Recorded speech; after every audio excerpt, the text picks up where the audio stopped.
The Johnson-McConnell Agreement of 1966 was an agreement between United States Army Chief of Staff General Harold K. Johnson and United States Air Force Chief of Staff General John P. McConnell on 6 April 1966. The U.S. Army agreed to give up its fixed-wing tactical airlift aircraft, while the U.S. Air Force relinquished its claim to most forms of rotary-wing aircraft. The most immediate effect was the transfer of Army DHC-4 Caribou aircraft to the Air Force. Background: the value of tactical air transport had been demonstrated in World War II, proving especially valuable in mountainous and jungle regions of the China, Burma, India and Southwest Pacific theaters. In the 1950s, U.S. Air Force recognized this, and emphasized centralized management and control of airlift resources. At the same time, Army theorists considered the possibility of employing aircraft in the traditional roles of cavalry. In the Army's concept, aircraft were responsible to and under the command of the ground commanders. For the Air Force perspective, the Army is not capitalizing on the inherent flexibility of air power. It still wants to use aircraft as artillery pieces, having them on call at all levels of command.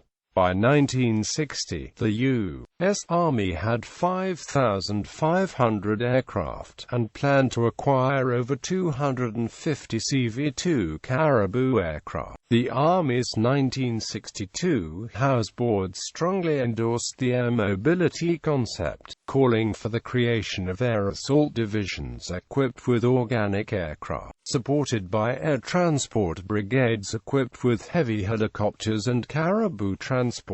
To the Air Force, this sounded suspiciously like the Army creating a tactical air force of its own. The U.S. Air Force opposed the introduction of Caribou aircraft to Vietnam, arguing that the C-123 provider could carry twice the payload over 3 times the distance. However, the difference between the two aircraft narrowed under operational conditions, since fuel had to be traded off against payload, and the C-123 required 1,750 feet of runway for takeoff, as opposed to the Caribou's 1,020 feet. Once in Vietnam, the Caribou's ability to operate into short, unimproved strips soon proved its worth. Starting in July 1962, Caribou began flying 2 or 3 sorties per day into Lao Bao, a remote camp that was inaccessible to C-123s.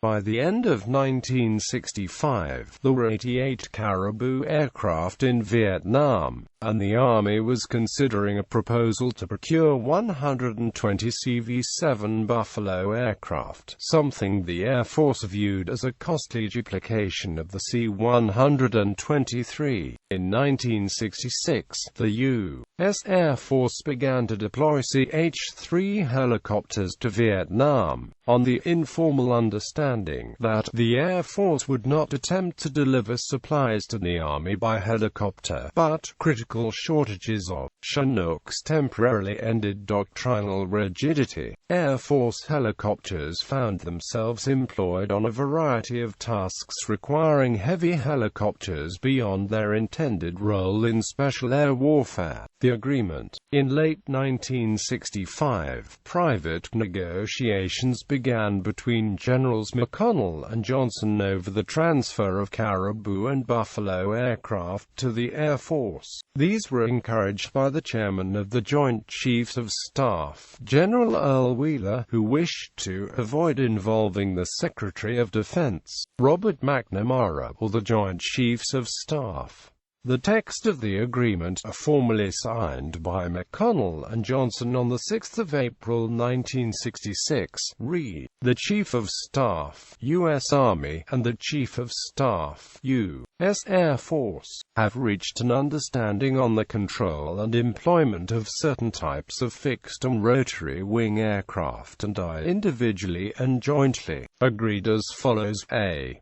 The Chief of Staff, U.S. Army, agrees to relinquish all claims for CV-2 and CV-7 aircraft and for future fixed-wing aircraft designed for tactical airlift. These assets now in the Army inventory will be transferred to the Air Force.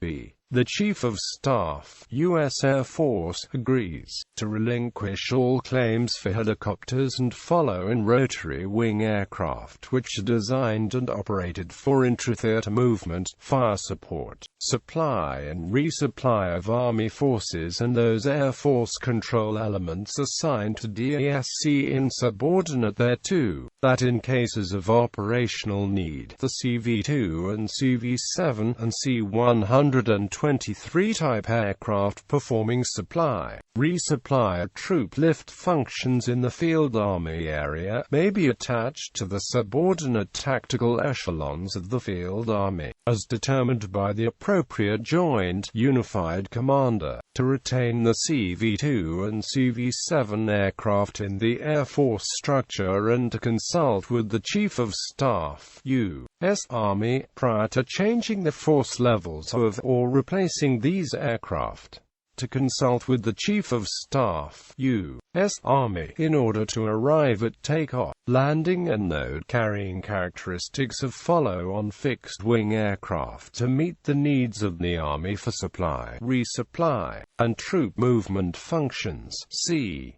The Chief of Staff, U.S. Army, and the Chief of Staff, U.S. Air Force, jointly agree to revise all service doctrinal statements, manuals, and other material in variance with the substance and spirit of this agreement, that the necessary actions resulting from this agreement will be completed by the 1st of January 1967. J.P. McConnell, USAF Chief of Staff Harold K. Johnson Chief of Staff General, USA Outcome.